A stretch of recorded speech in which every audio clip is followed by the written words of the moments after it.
Imagine this. You walk into a dealership. To your left, a brand new luxury SUV. Leather everywhere. Big touchscreen. Ambient lights glowing like a spaceship. Price tag, around $90,000. To your right, something low, wide, and dangerous. A shape that once stopped traffic. A car that used to hang on your wall as a kid. And now, it costs less. We live in a strange time, where the cars that once ruled the magazines, that roared through Monaco and Hollywood, are now sitting quietly on the used market, waiting for someone brave enough to choose passion over practicality. These are 5 supercars that are now cheaper than a luxury SUV, and why buying smart might be the best decision you'll ever make. 1. Audi R8 V10, Gen 1, 2008 to 2012. The first generation R8 didn't just introduce Audi to the supercar world. It changed the conversation entirely. Until then, Audi was known for quattro sedans and executive wagons. Then came the R8. Low, aggressive, yet strangely elegant. It looked like the future, even back in 2008. Beneath its glass engine cover, a naturally aspirated 5.2-liter V10, borrowed from the Lamborghini Gallardo. The sound, pure theater. A mechanical wail that builds and builds until it echoes off walls like an orchestra of thunder. When it was new, this car cost over $150,000, a dream for most. But today, early V10s can be found for under $70,000. That's less than a new Audi Q8. And the beauty is, it's actually usable. It's a mid-engine supercar you can drive daily. The cabin feels familiar, comfortable, even logical. It doesn't feel like you're sitting inside an alien spacecraft. Sure, maintenance isn't cheap, but the R8 is one of the few exotic cars that can rack up real miles without breaking your soul. People have driven them across countries. Some use them as weekend getaways. It's not a car that punishes you, it rewards you for daring to drive it. An R8 in your garage says one thing loud and clear. You didn't buy luxury, you chose emotion. 2. Nissan GT-R R35, 2009 to 2016. When Nissan unleashed the R35 GT-R, the supercar world went silent. This wasn't a Ferrari. It wasn't Italian. It wasn't loud and beautiful. It was cold, sharp, ruthless. A car built in a lab, not an art studio. And yet, it worked. Nicknamed Godzilla, the GT-R dominated track times, drag strips, and internet forums. It beat cars twice its price. A launch so violent, it felt like the world tilted backward. It wasn't elegant, but it was brutally efficient. And that became its legend. Today, early R35s can be found in the $55,000 to $65,000 range, the same as a well-equipped luxury SUV. And here's the twist, the GT-R still feels modern. It's not an outdated relic. The twin-turbo V6 still produces over 480 horsepower. The all-wheel drive system is still supernatural. And the interior, while plain, has aged gracefully. Most importantly, it's reliable for what it is. Yes, servicing costs more than your average sedan, but the GT-R isn't fragile. It was built to be driven, to take abuse and ask for more. That's why you still see them daily driven in rain, snow, even city commutes. Because the GT-R was never about being exotic. It was about being unstoppable. And buying one now, as the prices dip, means owning a modern legend for the cost of a crossover. That's not just smart, it's historic.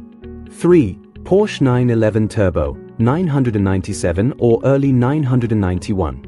The 911 Turbo has always been a silent assassin. While Lamborghinis shout and Ferraris flirt, the Turbo just moves. Fast, effortless, perfectly balanced. A 997 Turbo was over $140,000 when new. Today, pristine examples hover around $70,000. Yes, a genuine 911 Turbo for less than a new BMW X5. And this is not just any sports car. This is all-wheel drive. Twin-turbo flat-six. 0 to 60 in under 3 seconds. And yet it'll cruise on the highway with one hand on the wheel and a coffee in the other. It's the car that plays both roles, the thrill and the peace. You can drop your kids off at school. And 5 minutes later, Be carving through mountain roads like a racer. The 911 Turbo doesn't need validation. It doesn't chase attention. It doesn't need flames or noise to feel special. It's the supercar that refuses to age. Because no matter what generation you buy, it always delivers. And when you compare that to an SUV that loses half its value in 3 years, the choice becomes painfully obvious. One gives you comfort. The other gives you legacy. 4. Aston Martin V8 Vantage, 2009 to 2016, 4.7 manual. There are cars that impress you. And then there are cars that seduce you. The Aston Martin V8 Vantage does both. It's not about raw power or crazy numbers, it's about presence. You see one, and you stop whatever you're doing. The proportions are perfect. The details are timeless. Even standing still, it looks like it's whispering secrets from a James Bond film. And then there's the sound. The 4.7-liter V8, hand-built, naturally aspirated, angry yet elegant. Every blip of the throttle feels like a celebration of being alive. Inside, the cabin feels personal, hand-stitched leather, metal switches, no giant screens. You sit low, you see the long hood stretch out, and you realize. You don't drive an Aston, you wear it. When new, the Vantage was $120,000 plus. Today, around $55,000. The same price as a new luxury SUV. But one is a car that blends into traffic. The other is a car that turns traffic into theater. Sure, it's not perfect. The infotainment feels ancient, parts can be expensive. But when you find the right one, ideally a manual, you're not buying a car. You're buying an experience every single time you start it. An Aston in your driveway means you didn't pick what's logical. You picked what makes you feel. 5. McLaren 570S, 2016 to 2018.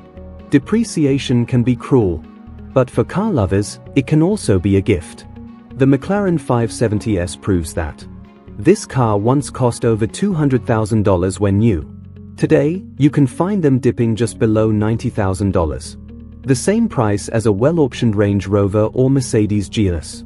But what you get instead is a carbon fiber chassis, a twin-turbo V8 from a Formula One bloodline, and handling that feels like telepathy. The 570S doesn't just drive fast, it flows. Every input, every steering flick, feels like precision on a molecular level. It's not loud or brash, it's surgical. Sit inside, and you're surrounded by purposeful simplicity. No excess. No clutter. Just carbon, leather, and an obsession with lightness. Yes, maintenance is serious business. It's not a cheap car to run. But if you buy smart, from the right owner, with records, you're getting a $200,000 experience. For less than what people spend to drive their kids to school. It's the ultimate irony. A hypercar-built brand. Now sitting in the same price range as daily luxury transport. If that's not proof that the world of cars is upside down, I don't know what is. Supercars used to be unreachable. Now, they are quietly waiting in the classifieds. Bought, sold, and rediscovered by people who still understand what driving feels like. Because this isn't just about price. It's about value, and what kind of value matters to you. Luxury SUVs give you comfort, yes. But comfort fades. The thrill doesn't. The moment you turn a key and hear a Real engine come alive. That's something no new car can replicate. No silence, no screen, no soft closed door can compete with that pulse in your chest. And here's the truth.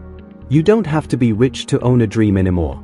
You just have to be smart and passionate enough to look past what's trending. Because while everyone's chasing technology, you could be chasing history. Some people buy cars to move. Others buy them to feel moved. The world doesn't need more silent machines. It needs more drivers, people who still listen, still connect, still feel. These 5 cars, the R8, the GTR, the 911 Turbo, the Aston Vantage, the McLaren 570S, aren't relics. They're proof that emotion doesn't go out of style. So, when you're standing at the dealership, and the SUV salesman starts talking about resale value and adaptive cruise control, remember this. For the same money, you could be holding a steering wheel that once belonged in a dream. That's not a bad deal. That's a second chance.